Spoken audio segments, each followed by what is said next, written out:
ధ్యానిస్తూ వచ్చినాం. శ్రేష్టమైనది నాటి దాన్ని సంరక్షించి దాన్ని పోషించి దానిని సకాలంలో మరి పంట కావాలని ఫలభరితమైనటువంటి జీవితం కావాలని ఎదురు చూసినప్పుడు అది ఎలాంటి ఫలం అందించింది? పాలు ద్రాక్షలు మరి అందించింది. శ్రేష్టమైనటువంటి ద్రాక్ష తీగలు మరి ఎలాంటి కాపు కాయాలి?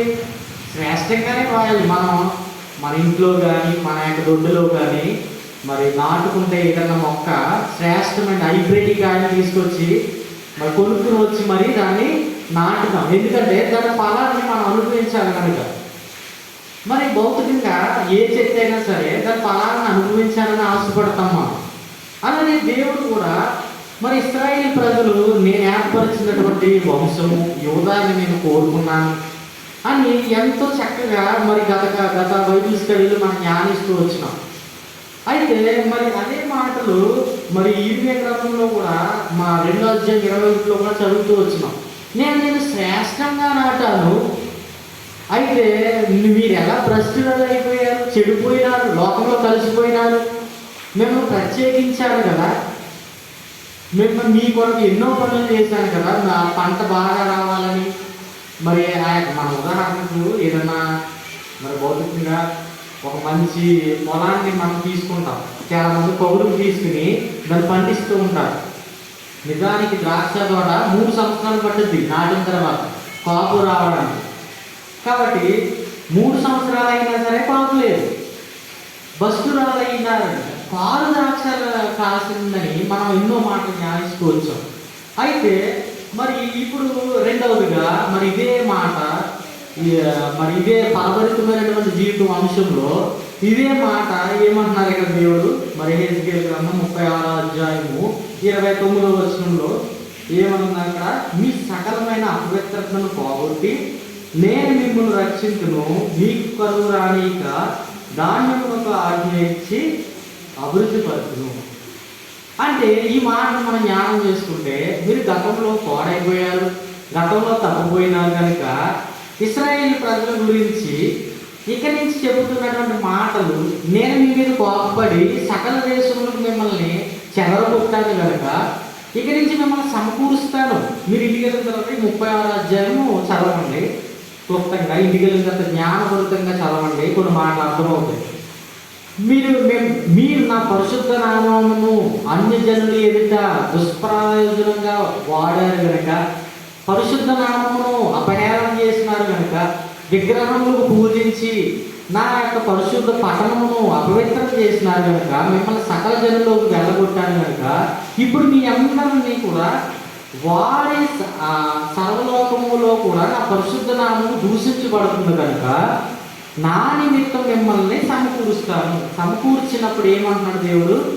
మీకు ఇక్కడ అదే మాట రాసింది కదా, మీకు కరువు రానిక ధాన్యములకు ఆజ్ఞ ఇచ్చి అభివృద్ధి పరుచును. ఫలభరితమైనటువంటి జీవితం, సమృద్ధిగా మిమ్మల్ని దీవిస్తాను అంటున్నాడు.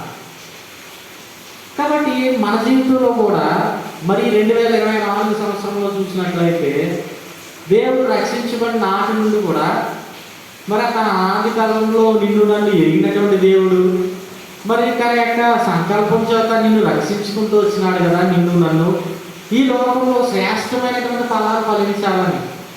నేను గతంలో కూడా చెప్పాను, మనం అన్యుల వలె కాకుండా, అన్యులకి నిరీక్షణ లేదు, ఇంత రక్షణ పొంది అనుదినము మందిరానికి వస్తూ వారం వెంబడి వారం బైబిల్ చదువుతూ ఆరాధన చేస్తూ దేవుడి మందిరంలోకి వస్తూ ఫలభరితమైనటువంటి జీవితం లేకపోతే అంతా వృధా. ఆత్మీయంగా ఆలోచించినట్లయితే మనం ఎలాగ ఫలభరితంగా ఉంటున్నాం? సమృద్ధిగా ఉంటున్నామా? ఆత్మీయంగా సమృద్ధిగా ఉంటున్నామా? దేవుడు ఇచ్చినటువంటి వాగ్దానాలను ఆశీర్వాదములను విస్తారమైన మీకు కరువు రానియక మీ ధాన్యమును విస్తరించగలను అంటున్నాడు. కాబట్టి ఎంతో గొప్ప మాటలు, ఎంతో మరి గ్రహించాలి, మరి మనం ఎంతో దీన్ని జ్ఞానించాలి. కానీ చాలా గాఢమైనటువంటి మాటలు ఇవి. ఒక విశ్వాసి రక్షణ పొందిన నాటి నుండి తన జీవితంలో విశ్వాసంలో ఎదగాలి. ఆత్మీయ జీవితంలో ఫలించకపోతే ఇంకా అన్యులకి క్రైస్తవులకి సంబంధం ఏముంది? ఇంకా మన మాటల్లో కానీ, మన చూపుల్లో కానీ, మన తలంపుల్లో కానీ 2024 ఈ యొక్క సంవత్సరం ఆఖరులో 17వ దినంలో ఉన్నా కనుక ఈ సంవత్సరంలో మనం ఎలా ఫలించాము అసలు? దేవుడు మన ఎందుకు ఫలించాలని చూస్తున్నాడు. ఫలించబడినటువంటి ప్రతి చెట్టుని ఏం చేస్తాడంట? నరకబడి ఎక్కడ పడేస్తారు అవన్నీ కూడా మనుషులు కాల్చి వేస్తారు అగ్నిలో. కాబట్టి ఒక విశ్వాసి రక్షణ పొందిన తర్వాత, దేవుని వైపు తిరిగిన తర్వాత, ఇలాంటి ఫలభరితమైనటువంటి జీవితం లేకపోతే, సంవత్సరాలు మేమరించి వెళ్తున్న వారాలు దినాలు, సంవత్సరం వెంబడి సంవత్సరము మనలో మార్పు లేకుండా ఫలమిచ్చేవారుగా లేకపోతే ఇంకా వ్యర్థం ఈ క్రైస్తవ జీవితం. అందుకే ఇశ్రాయేలు ప్రజల్ని సమకూర్చి, అక్కడ అదే మాట రాయబడి ఉంది 22 నుంచి 23, నేను అన్ని జనుల్లో నుండి మిమ్మల్ని తోడుకుని ఆయా దేశంలో నుండి సమకూర్చి మీ స్వదేశంలోనికి మిమ్మల్ని రప్పించదను. 24 వచ్చింది కదా. రప్పించి ఏం చేస్తాడట? మీ అపవిత్రతను యావత్తును తీసివేసి గట్టిగా చదవక.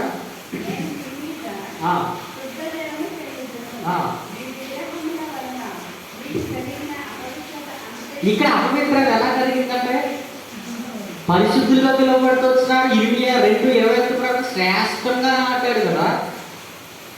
పొలాల్లో శ్రేష్టంగా ఎలా అయితే నాటుతామో, లోకంలో నిన్ను నన్ను కూడా దేవుని శ్రేష్టంగా, దేవుని బిడ్డలుగా నాటినాడు. మనం లోకంలో ఒకరం కాదు, మనం ఏర్పరచబడినటువంటి వంశము. ప్రతి క్రైస్తవుడు లోకంలో ఎలా ఉన్నాడంట? ప్రత్యేకింపబడినటువంటి వారు.